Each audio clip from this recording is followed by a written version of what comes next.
So today I want to let you know what is NEFT transfer. Okay, అసలు NEFT transfer అంటే ఏంటనేది ఈరోజు చూద్దాం. నెఫ్ట్ అంటే national electronic funds transfer. Okay, funds transfer. So మనకి UPI unified payments interface లాగే NEFT అని ఉంటుంది, ఆర్టీజీఎస్ అని ఉంటుంది, ఐఎంపిఎస్ అని ఉంటుంది. ఓకే, ఈరోజు నెఫ్ట్ అంటే national electronic funds transfer. Okay, ఇది ఏమవుతుందంటే, సో జనరల్లీ మన యూపీఐ వాడితే వచ్చిన ప్రాబ్లం ఏంటంటే, కరెంట్లీ ఇండియాలో యూపీఐకి 1 lakh లిమిట్ ఉందన్నమాట. సో మీరు అప్ టు 1 lakh సెండ్ చేయగలరు. అదే నెఫ్ట్ అయితే you can send unlimited. Okay, there is no transaction limit. Okay, అందుకని నెఫ్ట్ ప్రిఫర్ చేస్తారు ఎప్పుడైనా బిగ్ ట్రాన్సాక్షన్ చేయాలన్నప్పుడు. సో అసలు నెఫ్ట్ ఎలా వర్క్ అవుతుందంటే, ఫస్ట్ మన సెండర్ అంటే మీరు అవ్వచ్చు, నేను అవ్వచ్చు, ఎవరైతే sender NEFT transfer request initiate చేయాలి. ఓకే, ఇనిషియేట్ చేసినప్పుడు సపోజ్ ఐఎమ్ డూయింగ్ 1,50,000 అనుకుంది.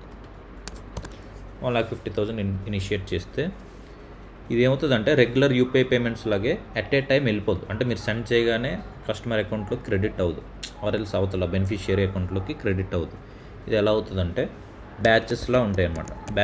బ్యాచెస్ అంటే ఇప్పుడు నేను పంపాను ఇక్కడ, ఫర్ ఎగ్జాంపుల్ నేను ఇప్పుడు బెంగళూరులో ఉన్నాను, బెంగళూరు నుంచి నేను పంపాను. సో మీరు ఎక్కడ ఉన్నారు, హైదరాబాద్లో మీరు పంపారు, అలాగా. సో యాక్సిస్ బ్యాంక్ నుంచి ఎస్బీఐకి పంపుతున్నాను అనుకోవచ్చు, సంథింగ్. సో ఇవన్నీ క్లబ్ అవి ఒక బ్యాచ్లో every half an hour, in general every 30 minutesకి ఆ ట్రాన్సాక్షన్స్ అన్నీ, బ్యాచ్ అయిన ట్రాన్సాక్షన్స్ అన్నీ సెటిల్ అవుతాయి అన్నమాట. ఓకే, సెటిల్ అవ్వడం అంటే ఏంటి అంటే, అవతల వాళ్ళకి వెళ్ళడం, అలా జరుగుతుంది in general. Some times it may take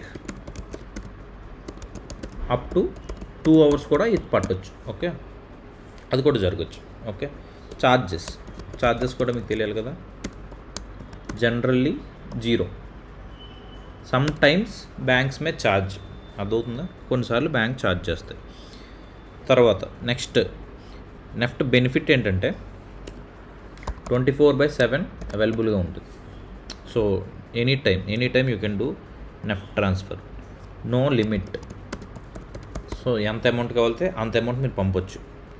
usually 30 minutes to 2 hours time తీసుకుంటుంది. ఓకే, ఛార్జెస్ వచ్చేసి 0 ఇన్ జనరల్. కొన్ని బ్యాంక్స్ మినిమల్ ఛార్జ్ ఒక 2 rupees 5 rupees అలా వేయచ్చు ట్రాన్సాక్షన్కి వచ్చేసి.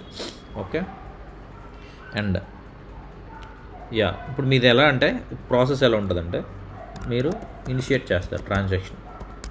ఇనిషియేట్ చేశాక అది బ్యాచ్ ప్రాసెసింగ్కి వెళ్తుంది. నేను ఇందాక చెప్పాను కదా, సో మల్టిపుల్ ట్రాన్సాక్షన్స్ అన్నీ కలిపి ఒకేసారి ఎవ్రీ హాఫ్ అన్ అవర్ అలా బ్యాచ్ ప్రాసెసింగ్కి వెళ్తుంది. అంటే క్యూలో ఉన్నట్టు అనమాట, ఇంకా బాగా చెప్పాలంటే.